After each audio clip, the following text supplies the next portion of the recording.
Shri Swami Samarth. Hello friends, welcome to एसविरा kitchen. आज मी तुम्हाला शिकवणार आहे लोण्यापासून तूप कसं काढवायचं। हे लोणी मी घरी बनवलेलं आहे। तुम्हाला पण घरी लोणी कसं बनवायचं हे जाणून घ्यायचं असेल तर मला कमेंट मध्ये कळवा।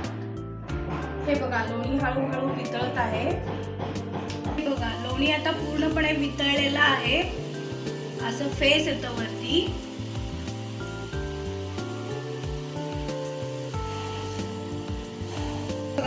आता फेस पूर्णपणे निघून गेलेला आहे। आता एकदम क्लिअर आहे। अजून 2 ते 3 मिनिट कुक करायचं। हे बघा, असे बबल्स यायला लागले की आता थोड्याच वेळात आपलं तूप तयार होणार आहे। गॅस बंद केलाय मी। आता बघा, आपलं तूप पूर्णपणे रेडी झालेलं आहे। हे असं परत फेस यायला लागलं की समजायचं आपलं तूप बनून झालेलं आहे।